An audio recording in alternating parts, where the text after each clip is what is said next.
Welcome back to my YouTube channel. ಇವತ್ತಿನ recipe ಏನು ಅಂತ ನಿಮಗೆ ಆಲ್ರೆಡಿ ಗೊತ್ತಾಗಿರುತ್ತೆ. ಇವತ್ತು ಗೋಲ್ಗಪ್ಪನ ಮನೆಯಲ್ಲೇ ಮಾಡ್ತಾಯಿದ್ದೀನಿ. ಅದು ಅಲ್ಲದೆ ಪೂರಿನೂ ಕೂಡ ಮನೆಯಲ್ಲೇ ಮಾಡ್ತಾಯಿದ್ದೀನಿ. ತುಂಬ ಈಸಿಲಿ ಮನೇಲೇ ಮಾಡ್ಕೊಬೋದು. ಪೂರಿ ಕೂಡ ಚೆನ್ನಾಗೇ ಬರುತ್ತೆ, ಪೂರಿ ಚೆನ್ನಾಗಿ ಉಬ್ಬುತ್ತೆ ಮತ್ತು ಗರ್ಗರಿಯಾಗೆ ಬರುತ್ತೆ. ಈ ವಿಡಿಯೋಲಿ ಬರೀ ಪೂರಿ ರೆಸಿಪಿ ಇಲ್ಲ, ಗೋಲ್ಗಪ್ಪ ಹೆಂಗೆ ಮಾಡೋದು ಅಂತ ಇದೆ. ಹಾಗೆಯೇ ಪೂರಿ ರೆಸಿಪಿನೂ ಕೂಡ ಇದೆ. ಪೂರ್ತಿಯಾಗಿ ಹೆಂಗೆ ಮಾಡೋದು ಗೋಲ್ಗಪ್ಪ ಅನ್ನೋ ರೆಸಿಪಿ ಇದೆ. ಪೂರಿ ನೋಡಿ ಎಷ್ಟು ಚೆನ್ನಾಗಿ ಬಂದಿದೆ ಅಂತ. ಮೆತ್ತಗೆ ಬಂದಿರಲಿಲ್ಲ, ಚೆನ್ನಾಗೇ ಬಂದಿತ್ತು. ನಿಮಗೂ ಕೂಡ ಈ ರೆಸಿಪಿ ಇಷ್ಟ ಆಗುತ್ತೆ. ಮನೇಲೇ ಆರಾಮಾಗಿ ಮಾಡ್ಕೊಬೋದು ಯಾವಾಗಾದರೂ ತಿನ್ನಬೇಕು ಅಂತ ಅನಿಸ್ದಾಗ. ಕೆಲವರು ಟ್ರೈ ಮಾಡ್ತಾರೆ, ಬಟ್ ಪೂರಿ ಮಾಡೋದಿಲ್ಲ, ಅದು ಚೆನ್ನಾಗಿ ಬರಲ್ಲ, ಗರ್ಗರಿಯಾಗಿ ಉಬ್ಬೋದಿಲ್ಲ ಅಂತ. ಬಟ್ ಈ ವಿಡಿಯೋ ನಿಮಗೆ ಯೂಸ್ಫುಲ್ ಆಗುತ್ತೆ. ಇವಾಗ ಇದನ್ನು ಹೆಂಗೆ ಮಾಡೋದು ಅಂತ ತೋರಿಸ್ತೀನಿ. ಮೊದಲಿಗೆ ಒಂದು ಬೌಲ್ ತೊಗೊಬೇಕು. ಅದಕ್ಕೆ ನಾನು 1 ಕಪ್ ಆಗುವಷ್ಟು ಸಣ್ಣ ರವೆನ ಹಾಕ್ಕೊಳ್ತಾ ಇದ್ದೀನಿ. ಚಿರೋಟಿ ರವೆ ಬರುತ್ತಲ್ವ, ಪೂರ್ತಿ ಸಣ್ಣದು ಬರುತ್ತಲ್ವ, ಅದನ್ನು 1 ಕಪ್ನ ಹಾಕ್ಕೊಳ್ತಾ ಇದ್ದೀನಿ. ಆಮೇಲೆ 2 ಸ್ಪೂನ್ ಆಗುವಷ್ಟು ಮೈದಾ ಹಿಟ್ಟನ್ನು ಹಾಕ್ಕೊಳ್ತಾ ಇದ್ದೀನಿ. ಜಾಸ್ತಿ ಹಾಕ್ಕೊಬಾರ್ದು ಮೈದಾ. 2 ಸ್ಪೂನ್ ಹಾಕ್ಕೊಳ್ತಾ ಇದ್ದೀನಿ. ಆಮೇಲೆ ಸ್ವಲ್ಪ ಉಪ್ಪನ್ನು ಹಾಕ್ಕೊಂಬಿಟ್ಟು ಕೈಯಲ್ಲೇ ಮೊದಲಿಗೆ ಚೆನ್ನಾಗಿ ಈ ಥರ ಮಿಕ್ಸ್ ಮಾಡ್ಕೊಬೇಕು. ಪೂರ್ತಿ ಚೆನ್ನಾಗಿ ಒಂದ್ಸಲ ಮಿಕ್ಸ್ ಮಾಡ್ಕೊಂಡಾದಮೇಲೆ ಬಿಸಿ ನೀರನ್ನು ಹಾಕ್ಕೊಳ್ತಾ ಇದ್ದೀನಿ. ತಣ್ಣೀರು ಹಾಕ್ಕೊಳ್ತಿಲ್ಲ ನಾನು, ಬಿಸಿ ಇರೋ ನೀರನ್ನು ಸ್ವಲ್ಪ ಹಾಕ್ಕೊಂಬಿಟ್ಟು ಈ ಥರ ಒಂದ್ಸಲ ಚೆನ್ನಾಗಿ ಮಿಕ್ಸ್ ಮಾಡ್ಕೊಬೇಕು. ಆಮೇಲೆ ಮತ್ತೆ ಸ್ವಲ್ಪ ಹಾಕ್ಕೊಂಬಿಟ್ಟು ಮತ್ತೆ ಅದನ್ನು ಮಿಕ್ಸ್ ಮಾಡ್ಕೊಬೇಕು. ಒಂದೇ ಸಲ ಹಾಕ್ಲಿಕ್ಕೆ ಹೋಗಬಾರ್ದು. ಇದೇ ಥರ ಸ್ವಲ್ಪ ಹಾಕ್ಕೊಂಬಿಟ್ಟು ಈ ಥರ ಚೆನ್ನಾಗಿ ಮಿಕ್ಸ್ ಮಾಡ್ಕೋಬೇಕು. ನೀರು ಬಿಸಿ ಇತ್ತಲ್ವ, ಹಾಗಾಗಿ ಸ್ಪೂನಲ್ಲಿ ನಾನು ಮಿಕ್ಸ್ ಮಾಡ್ಕೊಳ್ತಿದ್ದೆ.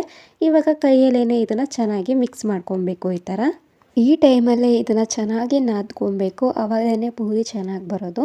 ಹಾಗಾಗಿ ಚೆನ್ನಾಗಿ ನಾದ್ಕೊಬೇಕು ಇದನ್ನು ಆದಷ್ಟು. ಆದರೆ ಇದನ್ನು ಗಟ್ಟಿ ಮಾಡಲಿಕ್ಕೆ ಹೋಗಬಾರ್ದು, ಸಾಫ್ಟಾಗಿ ಹಿಟ್ಟನ್ನು ಕಲಿಸ್ಕೊಬೇಕು. ಜಾಸ್ತಿ ಗಟ್ಟಿ ಮಾಡಿಬಿಟ್ರೆ ಪೂರಿ ಚೆನ್ನಾಗಿ ಬರೋದಿಲ್ಲ. ಹಾಗಾಗಿ ಈ ಥರ ಸಾಫ್ಟಲ್ಲಿ ಇದನ್ನು ಕಲಿಸ್ಕೊಬೇಕು. ನಾವು ಜಾಮೂನ್ ಹಿಟ್ಟೆಲ್ಲ ಇರುತ್ತಲ್ವ ಸಾಫ್ಟಾಗಿ, ಆ ಥರ ಇದನ್ನು ಕಲಿಸ್ಕೊಬೇಕು. ಇವಾಗ ನಾನು ತೋರಿಸ್ತಾ ಇದ್ದೀನಿ ನೋಡಿ, ಪ್ರೆಸ್ ಮಾಡಿಬಿಟ್ಟು ಎಷ್ಟು ಸಾಫ್ಟಾಗಿ ನಾನು ಇದನ್ನು ಕಲಿಸ್ಕೊಂಡಿದ್ದೀನಿ ಅಂತ. ಈ ಥರನೇ ನೀವು ಕೂಡ ಮಿಕ್ಸ್ ಮಾಡ್ಕೊಬೇಕು.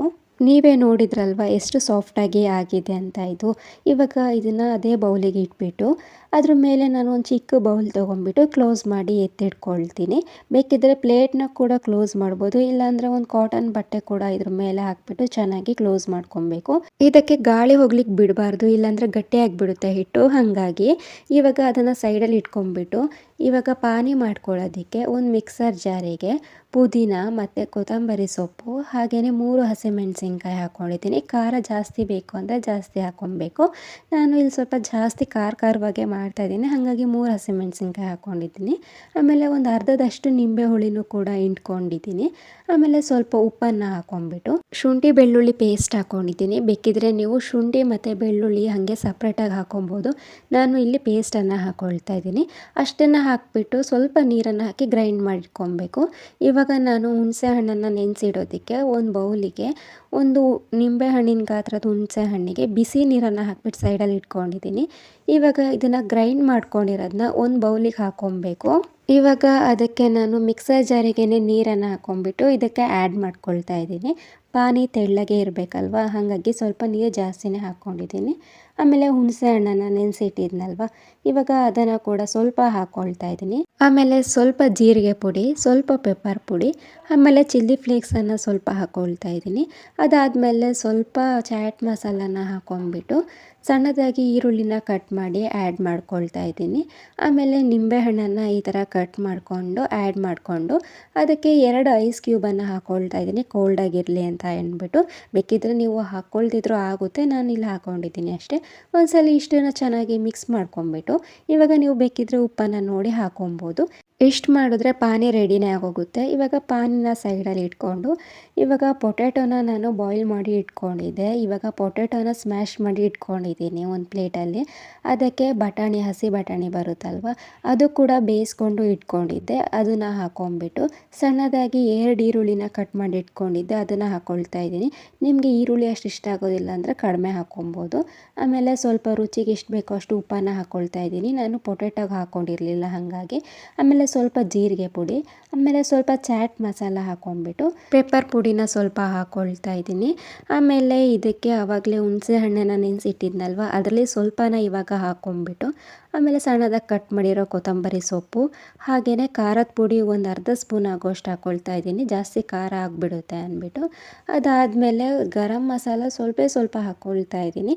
ಇಷ್ಟನ್ನು ಹಾಕ್ಕೊಂಡ್ಬಿಟ್ಟು ಚೆನ್ನಾಗಿ ಮಿಕ್ಸ್ ಮಾಡ್ಕೊಬೇಕು. ಇವಾಗ ಇದನ್ನು ಉಪ್ಪು ಮತ್ತು ಮಸಾಲೆ ಎಲ್ಲ ಹಾಕಿರ್ತೀವಲ್ವ, ಹಾಗಾಗಿ ಅದು ಕ್ಲೀನಾಗಿ ಎಲ್ಲದಕ್ಕೂ ಹಿಡಿಬೇಕು ಅಂದ್ಬಿಟ್ಟು ಅದನ್ನು ಚೆನ್ನಾಗಿ ಮಿಕ್ಸ್ ಮಾಡ್ಕೊಬೇಕು. ಇಷ್ಟೇ ಮಸಾಲ ಇದಕ್ಕೆ ಹಾಕೋದು. ಇಷ್ಟು ಮಾಡಿದ್ರೆ ಇದು ಕೂಡ ಸ್ಟಫಿಂಗಿಗೆ ರೆಡಿ ಆಯಿತು. ಇವಾಗ ಇದನ್ನು ಸೈಡಲ್ಲಿ ಇಟ್ಕೊಳ್ಳೋಣ. ಹಿಟ್ಟನ್ನು ಕಲಸಿಟ್ಟು ನಾನು ಒಂದು ಅರ್ಧ ಗಂಟೆ ಇಲ್ಲ ಮುಕ್ಕಾಲು ಗಂಟೆ ಹಾಕಿದ್ದೆ, ಯಾಕಂದರೆ ಹಿಟ್ಟನ್ನು ಕಲಸಿಟ್ಟು ಪಾನಿ ಮತ್ತು ಅದನ್ನೆಲ್ಲ ರೆಡಿ ಮಾಡ್ಕೊಳ್ತಿದ್ನಲ್ವ, ಹಾಗಾಗಿ. ಇವಾಗ ನೀವು ಒಂದು ಅರ್ಧ ಗಂಟೆ ಇಲ್ಲ 20 ನಿಮಿಷ ಆದರೂ ನೀವು ಈ ಥರ ಕಲಿಸ್ಬಿಟ್ಟು ಇಡಲೇಬೇಕು. ಅದಾದಮೇಲೆ ಇವಾಗ ಇದಕ್ಕೆ ಸ್ವಲ್ಪ ಒಂದು 2 ಸ್ಪೂನ್ ಆಗೋಷ್ಟು ಎಣ್ಣೆನ ಹಾಕ್ಕೊಂಬಿಟ್ಟು ಮತ್ತೆ ಚೆನ್ನಾಗಿ ನಾದ್ಕೊಬೇಕು. ಇದನ್ನು ಇವಾಗ ಚೆನ್ನಾಗಿ ನಾದ್ಕೊಂಡಿದ್ದೀನಿ. ಎಷ್ಟು ಸಾಫ್ಟಾಗಿ ಬಂದಿದೆ ಅಂತ ನೀವೇ ನೋಡ್ತಿದ್ದೀರಲ್ವ. ಇವಾಗ ಇದರಲ್ಲಿ ಅರ್ಧ ಉಂಡೆ ತೊಗೊಂಡಿದ್ದೀನಿ ನಾನು, ಮತ್ತು ಇನ್ನು ಅರ್ಧ ಅದೇ ಬೌಲಲ್ಲಿ ಇಟ್ಬಿಟ್ಟು ಕ್ಲೋಸ್ ಮಾಡಿ ಎತ್ತಿಟ್ಟಿದ್ದೀನಿ. ಅಂದರೆ ಅದು ಗಟ್ಟಿಯಾಗಿಬಿಡುತ್ತೆ ಗಾಳಿಗೆ ಬಿಟ್ಟರೆ, ಹಾಗಾಗಿ ಗಾಳಿಗೆ ಬಿಡ್ಲಿಕ್ಕೆ ಹೋಗಬಾರ್ದು, ಹಾಗಾಗಿ ಕ್ಲೋಸ್ ಮಾಡೇ ಇಟ್ಕೊಬೇಕು. ಇವಾಗ ನಾನು ಸ್ವಲ್ಪ ಎಣ್ಣೆನ ಹಾಕ್ಕೊಂಬಿಟ್ಟು ಕೆಳಗೆ ಇವಾಗ ಹಿಟ್ಟನ್ನು ಈ ಥರ ಚೆನ್ನಾಗಿ ಒತ್ಕೊಬೇಕು.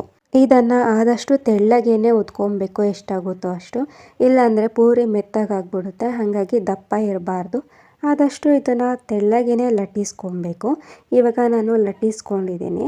ಇವಾಗ ಒಂದು ಚಿಕ್ಕ ಬೌಲ್ ತೊಗೊಬೇಕು, ಅದರಲ್ಲಿ ಈ ಥರ ಕಟ್ ಮಾಡ್ಕೊಳ್ಳೋದು, ಒಂದೇ ಶೇಪಲ್ಲಿ ಬರುತ್ತೆ ಅಂತ. ಇಲ್ಲಾಂದರೆ ನೀವು ಚಿಕ್ಕ ಉಂಡೆ ಮಾಡಿ ಕೂಡ ಒತ್ಕೊಬೋದು. ಅದು ಈ ಥರ ಮಾಡಿದ್ರೆ ಒಂದೇ ಶೇಪಲ್ಲಿ ಬರುತ್ತಲ್ವ, ಹಾಗಾಗಿ ಈ ಥರ ನಾನು ಬೌಲಲ್ಲಿ ಕಟ್ ಮಾಡ್ಕೊಳ್ತಾ ಇದ್ದೀನಿ. ಇವಾಗ ಈ ಥರ ಕಟ್ ಮಾಡ್ಕೊಂಬಿಟ್ಟು ಎಕ್ಸ್ಟ್ರಾನೆಲ್ಲ ತೆಗೆದುಕೊಂಡು ಮತ್ತೆ ಅದಕ್ಕೇ ಹಾಕ್ಕೊಳ್ತೀನಿ. ಇನ್ನೊಂದು ಉಂಡೆ ಇತ್ತಲ್ವ, ಅದಕ್ಕೇ ಹಾಕ್ಕೊಳ್ತೀನಿ ನೆಕ್ಸ್ಟಿಗೆ ಅದನ್ನು ಒತ್ಕೊಳ್ಳೋದಕ್ಕೆ.